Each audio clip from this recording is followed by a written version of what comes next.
आज से 10 साल पहले मेरे साथ एक ऐसी घटना घटी जिस घटना ने मेरी पूरी जिंदगी ही बदल दी।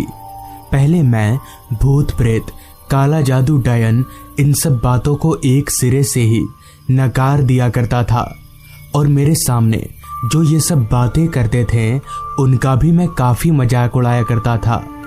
मगर मुझे कहाँ पता था कि इस घटना के बाद से मैं उन सब बातों का मजाक तो क्या, उन सब बातों को सुनते ही जोर जोर से कांपने लगूंगा।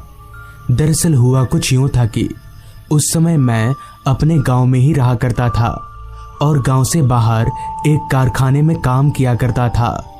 उस समय हमारा गांव काफी छोटा और जंगलों से घिरा हुआ था, जिस कारण रात होते ही चारों तरफ घना अंधेरा छा जाया करता था। उस समय गांव के काफी लोग खेती किया करते थे। मेरे भी पापा और बड़े भैया खेती किया करते थे, लेकिन मैं फैक्ट्री में काम करता था। मेरे घर से फैक्ट्री काफी दूर था, जिस कारण मुझे आने जाने में काफी परेशानियों का सामना भी करना पड़ता था। तो मैंने काफी मुश्किल से पैसे जमा करके एक बाइक खरीदा और उसी को लेकर फैक्ट्री आना जाना करने लगा। मैंने काफी मेहनत करके उस बाइक को लिया था। तो बाइक खरीदने के बाद मैं काफी खुश था। कारखाने में मेरी ड्यूटी सुबह के 11 बजे से रात के 9 बजे तक की होती थी। पहले घर से आने जाने में 1 घंटे का समय लगता था, मगर बाइक आ जाने के बाद वो 1 घंटा 20 मिनट में बदल गया। मतलब कि अब मुझे फैक्ट्री से घर आने जाने में 1 घंटे की जगह 20 मिनट ही लगते थे। तो इससे मेरा समय काफी बच जाया करता था। खैर, एक बार फैक्ट्री में काफी काम होने की वजह से मेरी छुट्टी 1 घंटे लेट हुई। फैक्ट्री से बाहर निकलते ही मैंने जब अपनी घड़ी में वक्त देखा तो वक्त हो रहा था रात के 10 बजे का, जिस कारण बाहर का माहौल एक वीरान सा हो गया था। खैर, मैं वहां खड़े खड़े और समय जाया ना करके अपनी बाइक पर बैठा और घर की तरफ आगे बढ़ने लगा। रास्ता पूरी तरह से अंधेरे में डूब चुका था, वो भी इतना घना अंधेरा कि मेरी बाइक की हेडलाइट उस अंधेरे के आगे काफी कम पड़ रही थी। ऊपर से काफी ठंड का मौसम होने के कारण चारों तरफ घना कोहरा छाया हुआ था, जिस कारण मुझे जितना भी दिख रहा था वो धुंधला धुंधला। साथ ही साथ सन्नाटे ने तो पूरे माहौल में इस कदर अपना डेरा जमाया हुआ था कि बीच बीच में आ रही झींगुरों की आवाजें उस माहौल को और भी ज्यादा वीरान बना रही थी। मेरे फैक्ट्री से घर जाते वक्त एक छोटा सा जंगल पड़ता है। उस जंगल वाले रास्ते पर लोग रात तो दूर दिन के वक्त भी आने से कतराते हैं। उनका मानना है कि उस रास्ते पर आत्माओं का बसेरा है, मगर मैं इन सब बातों को नहीं मानता हूँ। खैर, कुछ देर बाइक चलाने के बाद मैं उसी जंगली रास्ते पर पहुंचा। तो वो जंगली रास्ता पहले वाले रास्ते से भी ज्यादा सुनसान था। दूर दूर तक मेरे अलावा मुझे इंसान तो दूर जानवर तलक भी दिखाई नहीं पड़ रहा था। खैर, मैंने इसका फायदा उठाकर अपनी बाइक की रफ्तार और बढ़ा दी। अभी मैं आगे बढ़ ही रहा था कि तभी अचानक मेरी बाइक झटका खाने लगी और 2-3 झटकों में बंद पड़ गई। तो अचानक इस तरह बाइक को बंद होता देख मैं एकदम से चौंक गया कि आखिर बाइक को हुआ तो हुआ क्या। जिसके बाद मैं बाइक स्टार्ट करने की काफ़ी कोशिश करने लगा, मगर मैं अपनी हर कोशिश में नाकाम हो गया, क्योंकि इतनी कोशिश करने के बावजूद भी मेरी बाइक स्टार्ट ही नहीं हुई। अब मैं काफ़ी परेशान हो गया था और मुझे समझ नहीं आ रहा था कि मैं करूं तो करूं क्या। अभी भी मेरा घर यहाँ से काफ़ी दूर था और मेरी इतनी हिम्मत नहीं थी कि मैं बाइक को धक्का देकर ले जा सकूं। अभी मैं खड़े खड़े सोच ही रहा था कि तभी मुझे कहीं से किसी के हंसने की आवाज़ सुनाई पड़ी। तो उस आवाज़ को सुनकर मैं काफ़ी हैरान हो गया कि भला इतनी रात गए इस जंगल वाले रास्ते पर कौन होगा। जिसके बाद मैंने अपनी निगाहें इधर उधर घुमाई तो वो हंसने की आवाज आ कहां से रही है ये सोचकर, मगर इधर उधर नजरें दौड़ाने के बाद जब मुझे वहां कोई नहीं दिखा तो मैं इसे अपने मन का वहम मानकर दोबारा से बाइक स्टार्ट करने की कोशिश करने लगा। अभी मैं कोशिश कर ही रहा था कि तभी मुझे एक बार फिर से हंसने की आवाज सुनाई पड़ी, लेकिन इस बार वो आवाज काफी तेज थी, मानो कोई मेरे आसपास ही हंस रहा हो।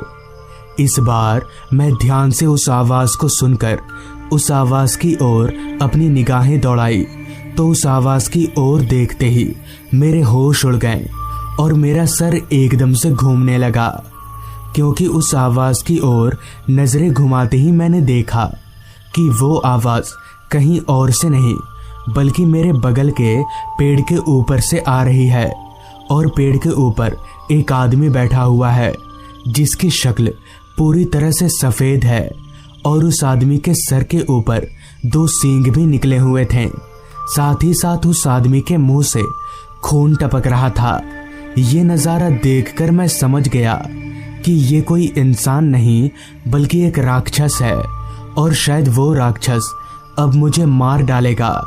अभी मैं डर के मारे कांप ही रहा था कि तभी वो राक्षस एकदम पेड़ के ऊपर से कूदकर मेरे सामने खड़ा हो गया।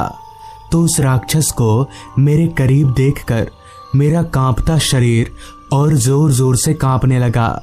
मैं समझ गया था कि यही मेरी आखिरी रात है और अब मैं शायद नहीं बचूंगा कि तभी उस राक्षस ने मुझे उठाकर धड़ाम से जमीन पर पटक दिया। उसने मुझे इतनी तेज पटका था कि मुझे काफी तेज चोट आई, जिसके बाद उस राक्षस ने मेरा पैर पकड़ा और मुझे घसीटते हुए जंगलों के अंदर ले जाने लगा। अपनी मौत को अपने सामने देखकर मैं तो कांप ही रहा था, मगर फिर भी मैंने हिम्मत नहीं हारी। मैं अपने पैर को उस राक्षस के हाथ से छुड़ाने की काफी कोशिश करने लगा, लेकिन उस राक्षस की शक्ति के आगे मैं एक जिंदा लाश की तरह था। वो राक्षस मुझे घसीटता हुआ जंगल के काफी अंदर ले आया, जहां मेरे चिल्लाने का भी कोई फायदा नहीं होने वाला था। अभी वो राक्षस मुझे मारने ही वाला था कि तभी मुझे एक हल्की रोशनी थोड़ी दूरी से मेरी तरफ आती दिखी और देखते ही देखते वो रोशनी मेरे करीब आई तो मैंने देखा कि एक आदमी हाथ में लालटेन लेकर मेरी तरफ आ रहा है। तो उस आदमी के आते ही वो राक्षस मुझे वहीं छोड़कर जंगलों के अंदर भाग गया, जिसके बाद उस आदमी ने मुझे सहारा देकर उठाया। फिर मैंने अपनी पूरी आपबीती उस आदमी को बताई तो वो आदमी मेरे साथ चलकर मेरी बाइक के पास आया और मेरी बाइक को स्टार्ट करने की कोशिश करने लगा। तो उस आदमी के एक बार कोशिश करने पर ही मेरी बाइक स्टार्ट हो गई। तो इसके बाद मैं काफ़ी हैरान हुआ कि आखिर इतनी देर से बंद पड़ी मेरी बाइक इस आदमी के एक बार कोशिश करने पर ही कैसे स्टार्ट हो गई, और आखिर ये आदमी है कौन जिसे देखकर वो राक्षस एकदम से भाग गया। अभी मैं ये सवाल उस आदमी से पूछने जा ही रहा था कि तभी मेरी नज़र उस आदमी के पैरों पर गई। तो उस आदमी के पैरों को देखकर एक बार फिर से मेरा पूरा शरीर कांपने लगा, क्योंकि उस आदमी के पैर उल्टे थे, यानी कि वो आदमी भी एक भूत था। जिसके बाद मैं फटाफट से बाइक पर बैठा और बाइक भगाता हुआ अपने घर पहुंच गया। तो दोस्तों, ये थी आज की कहानी। डॉक्टरी का पद हासिल करने के बाद मेरी नौकरी एक बड़े अस्पताल में लग गई थी, मगर वो नौकरी ज्यादा दिनों तक टिकी नहीं। बहुत जल्द ही मेरा ट्रांसफर गांव के एक सरकारी अस्पताल के मॉर्ग में हो गया। मॉर्ग यानी पोस्टमार्टम घर। मुझे ये नौकरी बिल्कुल भी अच्छी नहीं लगती थी। वो पोस्टमार्टम घर गांव के अस्पताल से थोड़ी दूरी पर एक खाली जगह में था, और जैसा कि वो इलाका गांव का था, तो अस्पताल और पोस्टमार्टम घर कैसा होगा आप समझ ही सकते हैं। जिस वजह से चीर फाड़ के लिए ज्यादा लाशें नहीं आती थी। वहां मॉर्ग में मैं ही इकलौता डॉक्टर था और मेरे अलावा बस एक ही स्टाफ था जो कि बाकी कामों को संभालता था। कई बार मैंने ये नौकरी छोड़ने का भी मन बनाया, मगर दूसरी नौकरी कैसे मिलेगी, क्या मिलेगी, ये सोचकर मैंने नौकरी नहीं छोड़ी। ऐसे ही बस किसी तरह जिंदगी गुजर रही थी। एक दिन की बात है, उस दिन सुबह से ही मॉर्ग में एक भी लाश नहीं आई थी। मैं और स्टाफ शंकर, हम लोग अपनी अपनी जगह बैठे बतिया रहे थे। इसी बीच शंकर बोला, डॉक्टर बाबू, अगर आपकी इजाजत हो तो आज हम आधा बेला की छुट्टी लेकर अपने घर चले जाएं। क्या है कि हमारी बिटिया को आज डॉक्टर दिखाना है, तो चले जाएं घर। शंकर काफी ईमानदार आदमी था। जब से मेरे साथ काम कर रहा है तब से उसने एक बार भी छुट्टी नहीं ली। तूफान आए या आंधी, वो ठीक अपने काम पर पहुंच जाता है। उसकी इसी ईमानदारी ने मेरा दिल जीत लिया था, जिस वजह से मैंने उसे छुट्टी दे दी। जिस पर शंकर बोला, ठीक है साहब, अब कल मिलते हैं, ताला वाला मारकर शाम को निकल जाइएगा। और मेरे इतना कहकर शंकर वहां से चला गया। धीरे धीरे वक्त बीतता गया और शाम होने को आई। मेरी ड्यूटी शाम के 5:30 बजे तक की थी, तो 5 बजे तक मैं धीरे धीरे निकलने की तैयारी करने लगा। ऐसे मौके पर लाश ढोने वाली वैन ठीक मुर्दाघर के दरवाजे पर आकर रुकी और वैन में सफेद कपड़ों में लिपटी 2 लाशें थीं। तभी वैन वाला बोला, डॉक्टर बाबू, 2 लाश हाजिर हैं। इस पर मैंने कहा, पर अब तो मेरी ड्यूटी खत्म हो गई है, कल होगा ये काम। इस पर वैन वाला बोला, नहीं डॉक्टर साहब, आज ही करना होगा, ऊपर से ऑर्डर है, किसी नेता के सगे संबंधी की लाश है। मेरे पास अब और कुछ बोलने को तो था नहीं, तो मैंने उस वैन वाले से कहा, ले आओ अंदर कर देता हूं। जिसके बाद एकाएक दोनों लाशों को मॉर्ग में लाया गया। जिसके बाद वैन वाला वहां से निकल गया और मैं अपने काम पर लग गया। मैं जानता था कि 2 लाशों का पोस्टमार्टम करने में काफी समय लग जाएगा, रात हो जाएगी, मगर जब ऊपर से हुक्म आया है तो करना ही पड़ेगा, फिर चाहे आधी रात ही क्यों ना हो जाए। और फिर मैंने काम में शुरू कर दिया। उस वक्त मैं मुर्दाघर में बिल्कुल अकेला था। ऊपर से मॉर्ग के आसपास कोई घर भी नहीं था। मैं अपना काम यानी चीर फाड़ करता रहा। ऐसे ही काम करते करते कब 4 घंटे गुजर गए पता ही नहीं चला, मगर अभी भी मेरा काम पूरा नहीं हुआ था। रात हर पल गहराती जा रही थी। ठीक रात के 11 बजे जब मेरा काम खत्म हुआ तो मैंने राहत की सांस ली। मैं चीरफाड़ वाले कमरे से बाहर निकला तो पता चला कि बाहर काफी तेज बारिश हो रही है। मैं काम में इतना मग्न था कि बारिश का पता ही नहीं चला। मगर अब क्या करूं, घर कैसे जाऊं, मेरे पास तो छाता भी नहीं है। ऊपर से बाहर जो बिजलियां चमक रही थी उनके बीच मुझे बाहर जाना सही नहीं लग रहा था। लिहाजा मैं अपने टेबल पर जाकर बैठ गया।